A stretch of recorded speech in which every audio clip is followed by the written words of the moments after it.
कभी कभी जीवन में ऐसा समय आता है जब घर की दीवारें केवल इमारत नहीं रह जाती, बल्कि एक अदृश्य बोझ बनकर भीतर बैठे लोगों की सांसों को घेर लेती हैं।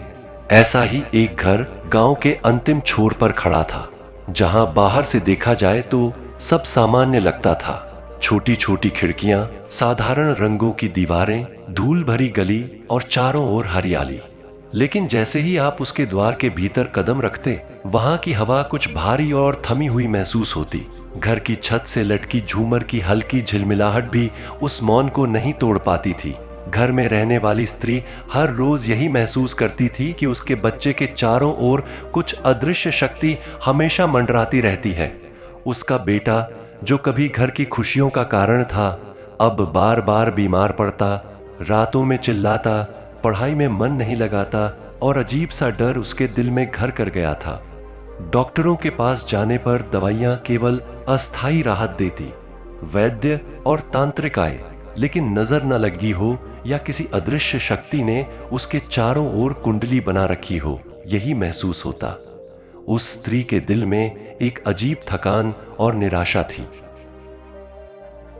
एक ऐसी थकान जो केवल शरीर से नहीं बल्कि आत्मा से निकलती थी।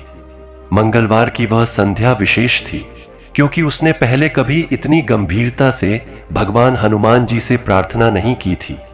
उसने आंखें बंद करके कहा, हे संकट मोचन, यदि तू सच में अपने भक्तों के दुख हराता है तो आज मेरे बच्चे के चारों ओर छाया बनी उन शक्तियों को तू दूर कर दे। मैं जानती हूं मेरे शब्द कमजोर हैं, मेरी इच्छा सीमित है, लेकिन मेरे हृदय का विश्वास तुझ पर अटूट है। तभी जैसे घर में एक हल्की सी शांति ने जन्म लिया, एक ऐसा अनुभव जो शब्दों में व्यक्त नहीं किया जा सकता, जैसे हवा में अनजाने में गुनगुनाने वाला सुर अचानक सुनाई दे। उसी समय गांव की संकरी गली में एक साधु प्रकट हुआ। उसके वस्त्र साधारण थे, हाथ में कोई गदा या सिद्धि का प्रतीक नहीं, पर उसकी दृष्टि में ऐसा तेज था कि किसी भी मनुष्य की आत्मा को झकझोर सकता था। उसने बिना कुछ कहे उस घर की ओर बढ़ना शुरू किया और स्त्री को केवल इतना कहा, आज इस घर में कथा होगी, दवा नहीं। यह शब्द जैसे वचन नहीं बल्कि एक द्वार बन गए, एक द्वार उस रहस्य और शक्ति की ओर जो हनुमान जी की महिमा में बंद थी। जैसे ही उसने कथा की शुरुआत की, घर की दीवारों में फैली सन्नाटा धीरे धीरे हल्का होने लगा। दीपक की लौ स्थिर हो गई और कमरे में हल्की हल्की गर्मी का अनुभव होने लगा। बच्चे की सांसें पहले से नियमित और गहरी हो रही थीं और उसकी आंखों में भय की जगह जिज्ञासा और शांति का मिश्रण दिखाई देने लगा। साधु ने कथा में बताया कि कैसे बाल हनुमान ने स्वयं को पहचानने से पहले ही ब्रह्मांड में अपनी शक्ति का प्रकटीकरण कर दिया, कैसे उन्होंने सूर्य को फल समझ लिया और देवताओं को अपने बल और भक्ति के माध्यम से चकित कर दिया। इस कथा का प्रभाव इतना गहरा था कि जैसे ही शब्द बच्चे के कानों में पहुंचे, उसके भीतर छिपा डर धीरे धीरे पिघलने लगा। स्त्री ने पहली बार अनुभव किया कि हनुमान जी केवल शक्ति और बल के देवता नहीं, बल्कि रक्षा के अवतार, भय को हराने वाले और जीवन में सकारात्मकता लाने वाले हैं। कथा में आगे बढ़ते हुए साधु ने उस शक्ति का उल्लेख किया जो बच्चों के चारों ओर छिपी होती है, जो न तो दिखाई देती है न ही समझी जा सकती है, लेकिन जो मन और शरीर दोनों पर प्रभाव डालती है। बच्चे की नींद पहले से गहरी हो गई थी, उसके हाथ मां के हाथ में कसकर थे और उसका चेहरा अब शांति से भरा था, न कि डर से। कथा की प्रत्येक घटना, प्रत्येक शब्द, हर एक लीलापूर्ण घटना बच्चों के जीवन में आने वाली बाधाओं, भय और नकारात्मक शक्तियों को नष्ट करने के लिए गूढ़ रूप से बुनी गई थी। साधु ने बताते हुए कहा कि मंगलवार का दिन सिर्फ सप्ताह का एक सामान्य दिन नहीं है। यह दिन ब्रह्मांड की ऊर्जा को जागृत करता है, विशेषकर उन भक्तों के लिए जो सच्चे हृदय से प्रार्थना करते हैं। हनुमान जी की शक्ति न केवल शरीर के रोगों को दूर कर सकती है, बल्कि मन और आत्मा में छुपे डर, मानसिक तनाव, नकारात्मक दृष्टि और बाधाओं को भी समाप्त कर सकती है। कथा में बाल हनुमान के लीलाओं का वर्णन करते हुए साधु ने यह भी समझाया कि किस प्रकार उन्होंने राक्षसों से युद्ध किया, संकट मोचन के रूप में अपने भक्तों की रक्षा की और कैसे उनका हर कार्य भक्ति, प्रेम और निष्ठा से परिपूर्ण था। जैसे जैसे कथा आगे बढ़ी, बच्चे की आंखों में भय की परतें धीरे धीरे हट रही थीं। स्त्री ने महसूस किया कि यह केवल कथा नहीं बल्कि हनुमान जी की प्रत्यक्ष कृपा थी। उसके दिल में विश्वास बढ़ा कि अगर सच्ची भक्ति होगी तो प्रत्येक मंगलवार उनकी कृपा स्वाभाविक रूप से उनके जीवन में प्रवेश करेगी। बच्चे की हर हलचल अब डर के बजाय उत्सुकता और आनंद से भरी हुई थी। साधु की बातें जैसे मंत्र बनकर कमरे में फैल रही थीं और हर शब्द बच्चे की आत्मा में सकारात्मक ऊर्जा का संचार कर रहा था। मां ने देखा कि बच्चे ने पहली बार अपने हाथों में गुस्सा और डर नहीं बल्कि खेल और जिज्ञासा के भाव लिए थे। घर का वातावरण पूरी तरह बदल चुका था। जो पहले निराशा और भय से घिरा हुआ था, अब उम्मीद, विश्वास और सुख की ऊर्जा से भरा हुआ था। उसी समय साधु ने यह भी कहा कि हनुमान जी की भक्ति केवल सुनने से नहीं बल्कि समझने, अनुभव करने और सच्चे हृदय से विश्वास करने से पूर्ण होती है। कथा में ऐसे प्रसंग बताए गए जहां हनुमान जी ने न केवल संकटों का सामना किया बल्कि अपने भक्तों के मानसिक तनाव, रोग और भय को अपने हाथों से दूर किया। माता पिता ने महसूस किया कि अब उनके बच्चे के जीवन में नकारात्मक शक्तियों का प्रवेश नामुमकिन है। इस एक मंगलवार की संध्या ने उनके जीवन की दिशा ही बदल दी। घर की दीवारें अब बोझ नहीं बल्कि सुरक्षा और शांति का प्रतीक बन गईं। दीपक की रोशनी में हर चेहरा अब मुस्कुरा रहा था और घर में पहले की तुलना में कहीं अधिक प्रेम और सामंजस्य था। कथा के हर शब्द में हनुमान जी की शक्ति, उनकी कृपा और उनकी लीला की गहराई इतनी स्पष्ट थी कि स्त्री के हृदय में विश्वास के बीज मजबूत हो गए। और उसी विश्वास के बीज से आगे की कथा ने एक ऐसा रूप लेना शुरू किया जिसकी कल्पना उस स्त्री ने कभी नहीं की थी। क्योंकि जैसे जैसे साधु की वाणी आगे बढ़ी, घर के भीतर केवल शांति ही नहीं बल्कि एक अद्भुत सजगता फैलने लगी। ऐसा लगने लगा मानो दीवारें भी सुन रही हों, मानो वर्षों से दबा हुआ कोई बोझ अब धीरे धीरे उतर रहा हो। साधु ने बताया कि जब हनुमान जी किसी भक्त के जीवन में प्रवेश करते हैं तो वे अचानक चमत्कार नहीं करते बल्कि पहले वातावरण को शुद्ध करते हैं, मन को स्थिर करते हैं और आत्मा को भयमुक्त करते हैं। क्योंकि भय ही वह द्वार है जिससे रोग, नकारात्मकता और अशांति प्रवेश करती है। उस बच्चे के भीतर जो डर वर्षों से जड़ें जमाए बैठा था, वह डर अब कमजोर पड़ने लगा था। उसकी सांसों की गति बदल चुकी थी।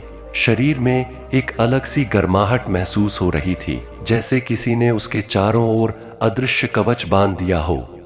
मां को यह देखकर आश्चर्य हो रहा था कि जो बच्चा थोड़ी देर पहले तक बेचैन था, वह अब बिना किसी दवा के गहरी नींद में चला गया था और उसके चेहरे पर पहली बार सुकून की रेखाएं उभर आई थीं।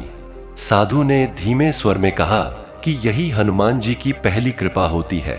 जब वे किसी की रक्षा स्वीकार करते हैं तो सबसे पहले उसके भय को हर लेते हैं, क्योंकि भय ही सभी रोगों की जड़ है। इसके बाद साधु ने एक ऐसी कथा सुनानी शुरू की जिसे बहुत कम लोग जानते हैं। वह कथा उस समय की थी जब हनुमान जी ने स्वयं बच्चों की रक्षा का व्रत लिया था। उन्होंने बताया कि एक समय देवताओं ने देखा कि पृथ्वी पर जन्म लेने वाले कई बालक असमय रोग, डर और अदृश्य बाधाओं से ग्रसित हो रहे हैं। और तब हनुमान जी ने यह संकल्प लिया कि जहां भी सच्ची पुकार होगी, वहां वे सबसे पहले बच्चों के चारों ओर अपनी ऊर्जा का घेरा बनाएंगे। साधु की बातों में कोई डर या रहस्यवाद नहीं था, बल्कि एक सहज सत्य था जो सीधे हृदय में उतरता चला जा रहा था। मां को लगा जैसे वर्षों से उसके मन में जो प्रश्न थे कि उसका बच्चा ही क्यों, उसका घर ही क्यों, उन सभी का उत्तर धीरे धीरे मिल रहा हो। साधु ने समझाया कि कई बार बच्चे अपने माता पिता के तनाव, भय और असंतुलन को अपने भीतर ले लेते हैं और तब उनका मन और शरीर दोनों कमजोर पड़ जाते हैं। ऐसे समय में हनुमान जी की कथा केवल कहानी नहीं रहती, बल्कि एक ऊर्जा स्रोत बन जाती है जो उस असंतुलन को ठीक करने लगती है। बच्चे के माथे पर जो हमेशा सिकुड़न रहती थी, वह अब धीरे धीरे शांत हो रही थी और मां के मन में पहली बार यह विश्वास जगा कि शायद अब उसका संघर्ष समाप्ति की ओर बढ़ रहा है। रात और गहरी हो चुकी थी, लेकिन घर के भीतर अंधकार नहीं था। दीपक की लौ अब भी स्थिर थी और उसकी रोशनी में साधु का चेहरा किसी सामान्य व्यक्ति का नहीं, बल्कि किसी दर्पण जैसा प्रतीत हो रहा था, जिसमें हर कोई अपने भीतर की स्थिति को देख सकता था। साधु ने कहा कि मंगलवार की रात विशेष रूप से संवेदनशील होती है, क्योंकि इस समय मनुष्य का अवचेतन अधिक खुला होता है और जो भी कथा, मंत्र या विचार उस समय भीतर प्रवेश करता है, वह गहराई तक उतर जाता है। उन्होंने यह भी बताया कि हनुमान जी की कथा सुनते समय यदि मन में भय नहीं बल्कि समर्पण हो, तो कथा स्वयं साधना बन जाती है। मां ने पहली बार महसूस किया कि वह केवल अपने बच्चे के लिए नहीं, बल्कि स्वयं के लिए भी यह कथा सुन रही है, क्योंकि वर्षों से उसने भी अपने भीतर एक डर पाल रखा था। असफल होने का डर, मां होने के बावजूद अपने बच्चे की रक्षा न कर पाने का डर। साधु की वाणी जैसे उस डर को भी पहचान रही थी और धीरे धीरे उसे शांत कर रही थी। बच्चे के हाथ अब मां की उंगलियों को कसकर नहीं पकड़ रहे थे, बल्कि ढीले पड़ चुके थे, जैसे उसे अब किसी सहारे की आवश्यकता ही न हो। कुछ समय बाद साधु ने हनुमान जी के उस स्वरूप का वर्णन किया, जहां वे केवल बलवान योद्धा नहीं, बल्कि करुणा से भरे रक्षक के रूप में प्रकट होते हैं। उन्होंने बताया कि जब हनुमान जी किसी बच्चे की रक्षा करते हैं, तो वे उसके चारों ओर एक ऐसी ऊर्जा रचना कर देते हैं जिसमें नकारात्मक दृष्टि, भय और असंतुलन टिक नहीं पाते। यह ऊर्जा धीरे धीरे बच्चे के स्वभाव में भी उतरने लगती है। उसकी चिड़चिड़ाहट कम होने लगती है, उसका मन पढ़ाई और खेल में रमने लगता है और उसका शरीर स्वयं ही संतुलन की ओर लौटने लगता है। मां ने ध्यान दिया कि बच्चे का चेहरा अब पहले से अधिक उजला और शांत लग रहा था, जैसे उसकी आत्मा पर पड़ा कोई भारी पर्दा हट गया हो। साधु ने कहा कि यही वह क्षण होता है जहां माता पिता को धैर्य रखना चाहिए, क्योंकि हनुमान जी की कृपा धीरे धीरे स्थायी रूप लेती है, न कि अचानक होकर समाप्त हो जाती है।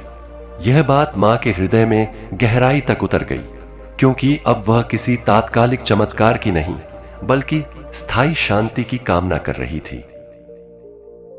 इसके बाद साधु ने उस परिवार को यह समझाया कि कथा सुनना केवल पहला चरण है। असली परिवर्तन तब आता है जब कथा के भाव जीवन में उतरने लगते हैं। उन्होंने कहा कि बच्चे के सामने भय, चिंता और निराशा के शब्द कम किए जाएं, क्योंकि बच्चे बहुत संवेदनशील होते हैं और वे बोले गए शब्दों से अधिक अनकहे भावों को ग्रहण करते हैं। हनुमान जी की भक्ति का अर्थ केवल पूजा पाठ नहीं, बल्कि साहस, स्थिरता और सकारात्मक दृष्टि को अपनाना भी है।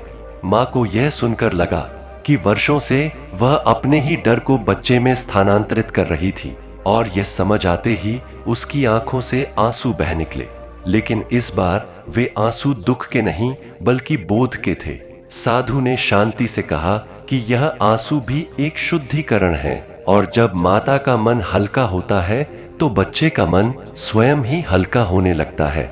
उस क्षण मां को ऐसा लगा जैसे उसके भीतर का कोई बोझ वास्तव में उतर गया हो। रात के अंतिम पहर में साधु ने हनुमान जी की एक ऐसी लीला का उल्लेख किया जहां उन्होंने केवल एक दृष्टि से ही भयग्रस्त बालक को निर्भय कर दिया था। उन्होंने कहा कि हनुमान जी की दृष्टि में जो करुणा और स्थिरता है, वही कथा के माध्यम से श्रोता तक पहुंचती है। बच्चे के भीतर अब कोई बेचैनी नहीं थी, उसकी नींद गहरी और सहज थी। मां और पिता दोनों पहली बार बिना चिंता के एक दूसरे को देख पा रहे थे। उन्हें यह एहसास हो रहा था कि वर्षों बाद उनके घर में वास्तविक शांति ने प्रवेश किया है। साधु ने यह भी कहा कि यह शांति बनाए रखने के लिए हर मंगलवार कुछ समय हनुमान जी को समर्पित किया जाए, लेकिन डर या लालच से नहीं, बल्कि कृतज्ञता से। यह सुनकर पिता के मन में भी एक दृढ़ संकल्प जागा कि वह अब अपने घर के वातावरण को बदलेगा ताकि उसका बच्चा सुरक्षित और संतुलित रह सके। धीरे धीरे भोर का समय निकट आ रहा था। साधु ने अपनी कथा को विराम दिया, लेकिन उसका प्रभाव घर में गूंजता रहा। उसने जाते जाते केवल इतना कहा कि जो परिवर्तन आज शुरू हुआ है वह समय के साथ और गहरा होगा, बशर्ते विश्वास बना रहे। मां ने जब बच्चे को देखा तो पहली बार उसे ऐसा लगा कि वह केवल सो नहीं रहा, बल्कि सचमुच विश्राम कर रहा है। घर की दीवारें अब पहले जैसी भारी नहीं लग रही थीं, उनमें एक अलग ही सजीवता थी। बाहर की हवा भी जैसे साफ और हल्की हो गई थी। यह कोई चमत्कारिक दृश्य नहीं था, बल्कि एक शांत, स्थिर और भरोसे से भरा परिवर्तन था जो धीरे धीरे पूरे घर को अपने भीतर समेट रहा था। सुबह जब सूरज की पहली किरणें घर के आंगन में उतरी तो मां को लगा कि यह केवल एक नई सुबह नहीं, बल्कि एक नए जीवन की शुरुआत है। बच्चे ने नींद से उठकर पहली बार बिना डर के चारों ओर देखा और उसके चेहरे पर एक हल्की सी मुस्कान थी जो मां के हृदय में सीधे उतर गई। उसे समझ आ गया कि यह कथा केवल उस रात तक सीमित नहीं है, बल्कि आने वाले दिनों, हफ्तों और वर्षों तक उनके जीवन को दिशा देने वाली है। हनुमान जी की कृपा किसी शोरगुल वाले चमत्कार की तरह नहीं आई थी, बल्कि एक गहरी, शांत और स्थायी उपस्थिति की तरह उनके घर में बस गई थी। और यही उपस्थिति अब उनके हर डर, हर चिंता और हर बाधा को धीरे धीरे पिघलाने वाली थी। उस सुबह के बाद के दिन उस घर के लिए बिल्कुल नए अनुभव लेकर आए, क्योंकि परिवर्तन हमेशा एक झटके में नहीं आता। वह धीरे धीरे मन, वातावरण और संबंधों के भीतर उतरता है और उसी धीमे उतरने की प्रक्रिया में वह स्थायी बनता है। मां ने महसूस किया कि बच्चे की दिनचर्या में बिना किसी प्रयास के बदलाव आने लगे थे। वह देर तक सोकर नहीं उठता था, उसकी आंखों में पहले जैसी भारी थकान नहीं होती थी, और जो भय कभी उसकी परछाई बन गया था वह अब केवल एक धुंधली स्मृति की तरह पीछे छूटता जा रहा था। पिता भी अब पहले की तरह हर समय चिंतित नहीं रहते थे। उनके स्वर में स्थिरता आ गई थी और घर के भीतर होने वाली बातचीत में अनजाने ही कटुता कम होने लगी थी। यह सब किसी नियम या निर्देश के पालन से नहीं, बल्कि उस कथा के प्रभाव से हो रहा था जिसने उनके भीतर के असंतुलन को पहचान कर उसे धीरे धीरे शांत करना शुरू कर दिया था। मां को बार बार यह एहसास हो रहा था कि हनुमान जी की कृपा केवल बच्चे तक सीमित नहीं रही, बल्कि पूरे परिवार को अपने भीतर समेट रही है, जैसे कोई अदृश्य शक्ति सबको एक ही लय में बांध रही हो। दिन बीतते गए और हर मंगलवार का महत्व उनके जीवन में स्वतः बढ़ता चला गया, बिना किसी बाहरी आग्रह के। मां अब उस दिन को किसी भय या अपेक्षा के साथ नहीं देखती थी, बल्कि एक सहज श्रद्धा के साथ उसका स्वागत करती थी। वह बच्चे को अपने पास बिठाकर केवल 2-4 सरल बातें कहती। कोई लंबा उपदेश नहीं, कोई डराने वाला वाक्य नहीं, बस साहस और विश्वास से भरे शब्द जो बच्चे के मन में बोझ नहीं, बल्कि सुरक्षा का भाव पैदा करते। बच्चे ने भी बिना किसी दबाव के हनुमान जी की छवि से एक आत्मीय संबंध बना लिया था। वह उन्हें किसी शक्तिशाली योद्धा की तरह नहीं, बल्कि किसी ऐसे मित्र की तरह महसूस करने लगा था जो चुपचाप पास बैठकर रक्षा करता है। मां यह देखकर चकित थी कि जिस बच्चे को कभी अकेले कमरे में छोड़ना मुश्किल होता था, वह अब स्वयं खेलते खेलते अपने मन में एक सहज संतुलन बनाए रखता था। यह परिवर्तन इतना स्वाभाविक था कि कई बार उसे खुद पर संदेह होता, क्या सचमुच यह वही बच्चा है या कोई और फिर उसे याद आता कि परिवर्तन तभी सबसे गहरा होता है जब वह बिना शोर के घटित होता है। कुछ समय बाद मां ने यह भी महसूस किया कि उसका अपना स्वभाव बदल रहा है। वह अब हर छोटी बात पर घबराती नहीं थी, ना ही भविष्य की आशंकाओं में खो जाती थी। साधु की वह बात उसके भीतर गहराई से बैठ गई थी कि बच्चे अपने माता पिता के भीतर की स्थिति को सबसे पहले ग्रहण करते हैं, और शायद इसी कारण वह अब अपने विचारों और भावनाओं को लेकर अधिक सजग हो गई थी। जब कभी मन में पुराना डर उठता, वह उसे दबाने की कोशिश नहीं करती, बल्कि शांत होकर उसे देखती और फिर भीतर ही भीतर उस कथा के भाव को स्मरण कर लेती जिसने उसे पहली बार यह सिखाया था कि डर को हराने के लिए उससे लड़ना नहीं, बल्कि उसे समझना आवश्यक है। पिता भी अब पहले से अधिक धैर्यवान हो गए थे। वे बच्चे के साथ समय बिताने लगे थे, बिना किसी लक्ष्य या परिणाम की चिंता के, और इस सरल उपस्थिति ने बच्चे के भीतर एक स्थिर आधार तैयार कर दिया था। घर का वातावरण अब पहले की तरह भारी नहीं रहता था, बल्कि उसमें एक सहज प्रवाह था जिसमें हर सदस्य स्वयं को सुरक्षित महसूस करने लगा था। समय के साथ बच्चे के शरीर में भी परिवर्तन स्पष्ट होने लगे। उसकी बार बार होने वाली बीमारियां कम हो गईं, और यदि कभी हल्की असहजता होती भी तो वह पहले की तरह भय या बेचैनी का कारण नहीं बनती थी। मां ने देखा कि अब बच्चा अपनी तकलीफ को शब्दों में व्यक्त करने लगा था, बजाय इसके कि वह चुपचाप डर के भीतर सिमट जाए। यह उसके लिए सबसे बड़ा परिवर्तन था, क्योंकि भय अक्सर मौन में पनपता है, और जब मनुष्य बोलना सीख लेता है तो भय की पकड़ अपने आप ढीली पड़ने लगती है। मां को यह समझ आने लगा कि कथा ने बच्चे को केवल बाहरी सुरक्षा ही नहीं दी, बल्कि भीतर से भी उसे सशक्त बनाया है। वह अब अपने अनुभवों को स्वीकार करने लगा था, और यही स्वीकार्यता धीरे धीरे उसके आत्मविश्वास में बदल रही थी। यह कोई अचानक आया हुआ आत्मविश्वास नहीं था, बल्कि रोजमर्रा की छोटी छोटी स्थितियों में उभरता हुआ संतुलन था जो उसे भविष्य के लिए तैयार कर रहा था। कभी कभी मां को उस साधु की याद आती, और वह सोचती कि शायद वह व्यक्ति किसी एक दिन के लिए ही नहीं आया था, बल्कि एक दिशा दिखाने के लिए आया था। साधु ने जो कहा था वह केवल शब्द नहीं थे, बल्कि अनुभव से उपजा हुआ सत्य था, जो अब उनके जीवन में प्रत्यक्ष रूप ले रहा था। मां को यह भी समझ में आने लगा कि हनुमान जी की भक्ति किसी बाहरी अनुशासन की मांग नहीं करती, बल्कि भीतर की दृढ़ता और करुणा को जगाती है। यही कारण था कि उनके घर में अब किसी प्रकार का धार्मिक प्रदर्शन नहीं था, न ही कोई कठोर नियम। फिर भी एक अदृश्य अनुशासन स्वयं ही बन गया था, एक ऐसा अनुशासन जो डर से नहीं बल्कि समझ से जन्मा था। बच्चे के लिए यह वातावरण किसी कवच से कम नहीं था, क्योंकि वह अब ऐसे लोगों के बीच बड़ा हो रहा था जो अपने भीतर के भय को पहचान चुके थे और उससे संचालित नहीं हो रहे थे। समय आगे बढ़ा और बच्चे ने स्कूल में भी धीरे धीरे अपना स्थान बनाना शुरू कर दिया। उसकी एकाग्रता में सुधार हुआ, और जो विषय उसे पहले असंभव लगते थे अब वह उन्हें धैर्य के साथ समझने लगा था। मां को यह देखकर आश्चर्य होता कि जब भीतर का डर शांत हो जाता है तो मन अपने आप सीखने के लिए खुल जाता है। शिक्षक भी इस परिवर्तन को नोटिस करने लगे थे, लेकिन वे इसका कारण नहीं जानते थे, वे केवल परिणाम देख पा रहे थे। मां ने किसी को कुछ समझाने की आवश्यकता नहीं समझी, क्योंकि वह जानती थी कि यह परिवर्तन किसी एक प्रयास का फल नहीं, बल्कि एक गहरे आंतरिक संतुलन का परिणाम है।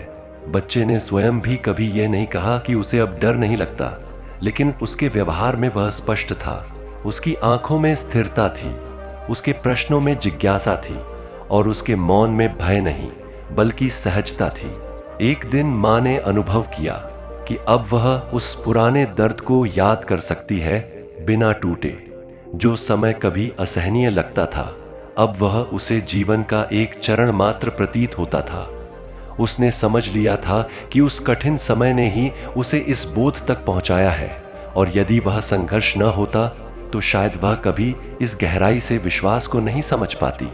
हनुमान जी की कथा अब उसके लिए केवल संतान रक्षा की कथा नहीं रही थी, बल्कि जीवन को देखने का एक दृष्टिकोण बन गई थी। जहां शक्ति का अर्थ आक्रमण नहीं बल्कि संरक्षण है, जहां भक्ति का अर्थ भय नहीं बल्कि साहस है, और जहां चमत्कार का अर्थ शोर नहीं बल्कि स्थिर परिवर्तन है। इस समझ ने उसके भीतर एक ऐसी शांति स्थापित कर दी थी जो परिस्थितियों पर निर्भर नहीं थी। धीरे धीरे यह कथा उनके घर से आगे भी फैलने लगी, बिना प्रचार के, बिना किसी उद्देश्य के। जो भी उस घर में कुछ समय बिताता वह उस वातावरण को महसूस करता, एक सहज, शांत और भरोसे से भरा हुआ वातावरण।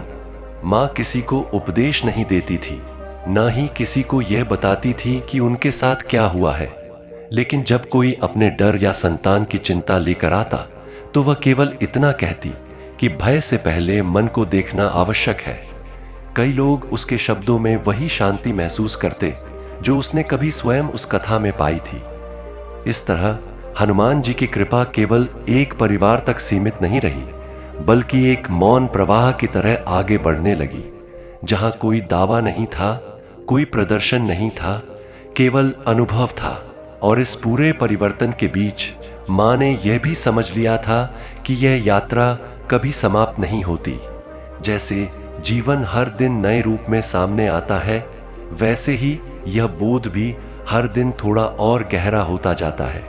वह जानती थी कि भविष्य में भी चुनौतियां आएंगी, डर कभी कभी फिर सिर उठाएगा, लेकिन अब उसके पास उनसे भागने या लड़ने के बजाय उन्हें समझने की क्षमता थी। यही क्षमता उसने अपने बच्चे को भी दी थी, बिना सिखाए, बिना बताए, केवल अपने जीवन के माध्यम से। हनुमान जी की कृपा अब किसी कथा की तरह नहीं, बल्कि उनके जीवन की लय की तरह बह रही थी, और यही लय धीरे धीरे हर उस भय को अपने भीतर समेटकर शांत कर रही थी, जो कभी उस घर की दीवारों में कैद हुआ करता था। कभी कभी जीवन में ऐसा समय आता है जब घर की दीवारें केवल इमारत नहीं रह जाती, बल्कि एक अदृश्य बोझ बनकर भीतर बैठे लोगों की सांसों को घेर लेती हैं। ऐसा ही एक घर गांव के अंतिम छोर पर खड़ा था, जहां बाहर से देखा जाए तो सब सामान्य लगता था। छोटी छोटी खिड़कियां, साधारण रंगों की दीवारें, धूल भरी गली और चारों ओर हरियाली। लेकिन जैसे ही आप उसके द्वार के भीतर कदम रखते, वहां की हवा कुछ भारी और थमी हुई महसूस होती। घर की छत से लटकी झूमर की हल्की झिलमिलाहट भी उस मौन को नहीं तोड़ पाती थी। घर में रहने वाली स्त्री हर रोज यही महसूस करती थी कि उसके बच्चे के चारों ओर कुछ अदृश्य शक्ति हमेशा मंडराती रहती है। उसका बेटा, जो कभी घर की खुशियों का कारण था, अब बार बार बीमार पड़ता, रातों में चिल्लाता, पढ़ाई में मन नहीं लगाता, और अजीब सा डर उसके दिल में घर कर गया था। डॉक्टरों के पास जाने पर दवाइयां केवल अस्थायी राहत देती, वैद्य और तांत्रिक आए, लेकिन नजर न लगी हो या किसी अदृश्य शक्ति ने उसके चारों ओर कुंडली बना रखी हो, यही महसूस होता। उस स्त्री के दिल में एक अजीब थकान और निराशा थी, एक ऐसी थकान जो केवल शरीर से नहीं बल्कि आत्मा से निकलती थी। मंगलवार की वह संध्या विशेष थी, क्योंकि उसने पहले कभी इतनी गंभीरता से भगवान हनुमान जी से प्रार्थना नहीं की थी। उसने आंखें बंद करके कहा, हे संकट मोचन, यदि तू सच में अपने भक्तों के दुख हराता है तो आज मेरे बच्चे के चारों ओर छाया बनी उन शक्तियों को तू दूर कर दे। मैं जानती हूं मेरे शब्द कमजोर हैं, मेरी इच्छा सीमित है, लेकिन मेरे हृदय का विश्वास तुझ पर अटूट है। तभी जैसे घर में एक हल्की सी शांति ने जन्म लिया, एक ऐसा अनुभव जो शब्दों में व्यक्त नहीं किया जा सकता, जैसे हवा में अनजाने में गुनगुनाने वाला सुर अचानक सुनाई दे। उसी समय गांव की संकरी गली में एक साधु प्रकट हुआ। उसके वस्त्र साधारण थे, हाथ में कोई गदा या सिद्धि का प्रतीक नहीं, पर उसकी दृष्टि में ऐसा तेज था कि किसी भी मनुष्य की आत्मा को झकझोर सकता था। उसने बिना कुछ कहे उस घर की ओर बढ़ना शुरू किया और स्त्री को केवल इतना कहा, आज इस घर में कथा होगी, दवा नहीं। यह शब्द जैसे वचन नहीं बल्कि एक द्वार बन गए, एक द्वार उस रहस्य और शक्ति की ओर जो हनुमान जी की महिमा में बंद थी।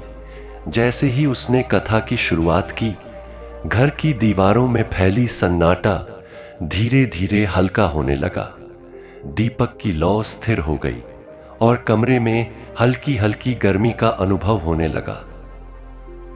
बच्चे की सांसें पहले से नियमित और गहरी हो रही थीं और उसकी आंखों में भय की जगह जिज्ञासा और शांति का मिश्रण दिखाई देने लगा। साधु ने कथा में बताया कि कैसे बाल हनुमान ने स्वयं को पहचानने से पहले ही ब्रह्मांड में अपनी शक्ति का प्रकटीकरण कर दिया। कैसे उन्होंने सूर्य को फल समझ लिया और देवताओं को अपने बल और भक्ति के माध्यम से चकित कर दिया। इस कथा का प्रभाव इतना गहरा था कि जैसे ही शब्द बच्चे के कानों में पहुंचे, उसके भीतर छिपा डर धीरे धीरे पिघलने लगा। स्त्री ने पहली बार अनुभव किया कि हनुमान जी केवल शक्ति और बल के देवता नहीं, बल्कि रक्षा के अवतार, भय को हराने वाले और जीवन में सकारात्मकता लाने वाले हैं। कथा में आगे बढ़ते हुए साधु ने उस शक्ति का उल्लेख किया जो बच्चों के चारों ओर छिपी होती है, जो न तो दिखाई देती है न ही समझी जा सकती है, लेकिन जो मन और शरीर दोनों पर प्रभाव डालती है। बच्चे की नींद पहले से गहरी हो गई थी। उसके हाथ मां के हाथ में कसकर थे और उसका चेहरा अब शांति से भरा था, न कि डर से। कथा की प्रत्येक घटना, प्रत्येक शब्द, हर एक लीलापूर्ण घटना बच्चों के जीवन में आने वाली बाधाओं, भय और नकारात्मक शक्तियों को नष्ट करने के लिए गूढ़ रूप से बुनी गई थी। साधु ने बताते हुए कहा कि मंगलवार का दिन सिर्फ सप्ताह का एक सामान्य दिन नहीं है। यह दिन ब्रह्मांड की ऊर्जा को जागृत करता है, विशेषकर उन भक्तों के लिए जो सच्चे हृदय से प्रार्थना करते हैं। हनुमान जी की शक्ति न केवल शरीर के रोगों को दूर कर सकती है, बल्कि मन और आत्मा में छुपे डर, मानसिक तनाव, नकारात्मक दृष्टि और बाधाओं को भी समाप्त कर सकती है। कथा में बाल हनुमान के लीलाओं का वर्णन करते हुए साधु ने यह भी समझाया कि किस प्रकार उन्होंने राक्षसों से युद्ध किया, संकट मोचन के रूप में अपने भक्तों की रक्षा की और कैसे उनका हर कार्य भक्ति, प्रेम और निष्ठा से परिपूर्ण था। जैसे जैसे कथा आगे बढ़ी, बच्चे की आंखों में भय की परतें धीरे धीरे हट रही थीं। स्त्री ने महसूस किया कि यह केवल कथा नहीं, बल्कि हनुमान जी की प्रत्यक्ष कृपा थी। उसके दिल में विश्वास बढ़ा कि अगर सच्ची भक्ति होगी तो प्रत्येक मंगलवार उनकी कृपा स्वाभाविक रूप से उनके जीवन में प्रवेश करेगी। बच्चे की हर हलचल अब डर के बजाय उत्सुकता और आनंद से भरी हुई थी। साधु की बातें जैसे मंत्र बनकर कमरे में फैल रही थीं और हर शब्द बच्चे की आत्मा में सकारात्मक ऊर्जा का संचार कर रहा था। मां ने देखा कि बच्चे ने पहली बार अपने हाथों में गुस्सा और डर नहीं, बल्कि खेल और जिज्ञासा के भाव लिए थे। घर का वातावरण पूरी तरह बदल चुका था। जो पहले निराशा और भय से घिरा हुआ था, अब उम्मीद, विश्वास और सुख की ऊर्जा से भरा हुआ था। उसी समय साधु ने यह भी कहा कि हनुमान जी की भक्ति केवल सुनने से नहीं, बल्कि समझने, अनुभव करने और सच्चे हृदय से विश्वास करने से पूर्ण होती है। कथा में ऐसे प्रसंग बताए गए जहां हनुमान जी ने न केवल संकटों का सामना किया, बल्कि अपने भक्तों के मानसिक तनाव, रोग और भय को अपने हाथों से दूर किया। माता पिता ने महसूस किया कि अब उनके बच्चे के जीवन में नकारात्मक शक्तियों का प्रवेश नामुमकिन है। इस एक मंगलवार की संध्या ने उनके जीवन की दिशा ही बदल दी। घर की दीवारें अब बोझ नहीं, बल्कि सुरक्षा और शांति का प्रतीक बन गईं। दीपक की रोशनी में हर चेहरा अब मुस्कुरा रहा था और घर में पहले की तुलना में कहीं अधिक प्रेम और सामंजस्य था। कथा के हर शब्द में हनुमान जी की शक्ति, उनकी कृपा और उनकी लीला की गहराई इतनी स्पष्ट थी कि स्त्री के हृदय में विश्वास के बीज मजबूत हो गए। दर्शक बंधु, यह हनुमान कथा यहीं समाप्त नहीं होती, क्योंकि पवन पुत्र की कथाएं किसी एक समय, किसी एक प्रसंग या किसी एक भक्त तक सीमित नहीं होती। वे हर उस हृदय में जीवित रहती हैं जहां साहस कभी टूटने नहीं दिया जाता, जहां विश्वास संकट के सामने भी झुकता नहीं और जहां भक्ति केवल शब्द नहीं बल्कि जीवन का आधार बन जाती है, हनुमान जी की महिमा स्मरण करने से नहीं थकती, क्योंकि वे हर उस क्षण सक्रिय रहते हैं जब कोई भक्त डर, असहायता या संदेह के बीच उन्हें पुकारता है। आज की इस कथा के माध्यम से हमने जाना कि हनुमान जी अपने भक्त की केवल रक्षा ही नहीं करते बल्कि उसे भीतर से सशक्त भी बनाते हैं। वे पहले भक्त की परीक्षा लेते हैं, उसके भय को सामने लाते हैं, उसकी दुर्बलताओं को उजागर करते हैं और फिर उसी भय को पार करने की शक्ति भी स्वयं ही प्रदान करते हैं। जब भक्त सच्चे मन से समर्पण करता है तो बजरंगबली उसे वह साहस देते हैं जिससे वह जीवन की हर चुनौती का सामना बिना डगमगाए कर सके। दर्शक बंधु, यदि आज की यह कथा आपके हृदय में हनुमान जी के प्रति श्रद्धा को और गहरा कर पाई हो, यदि आपके भीतर यह विश्वास जगा हो कि आप अकेले नहीं हैं और हर संकट में कोई दिव्य शक्ति आपके साथ खड़ी है, तो हम आपसे एक छोटा सा निवेदन करते हैं। इस वीडियो को लाइक करें, चैनल सनातनी ज्ञान को सब्सक्राइब करें और बेल आइकन अवश्य दबाएं, ताकि ऐसी ही प्रेरक और दिव्य कथाएं आप तक निरंतर पहुंचती रहें। क्योंकि भक्ति बांटने से बढ़ती है, साहस सुनने से जागता है और हनुमान नाम के स्मरण से जीवन की सबसे बड़ी बाधाएं भी मार्ग बन जाती हैं।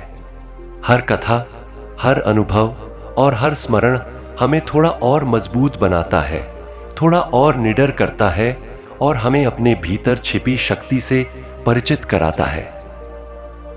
दर्शक बंधु, हम फिर मिलेंगे एक नई कथा, एक नई प्रेरणा और बजरंगबली की एक और दिव्य लीला के साथ। तब तक के लिए पवन पुत्र हनुमान जी आपके जीवन से हर भय, हर बाधा और हर दुर्बलता को दूर करें। आपके मन में अटूट साहस, अचल विश्वास और सच्ची भक्ति का संचार करें और आपके जीवन पथ को विजय, शांति और संतुलन से भर दें। जय बजरंगबली। श्री राम भक्त हनुमान की जय। जय सनातन धर्म।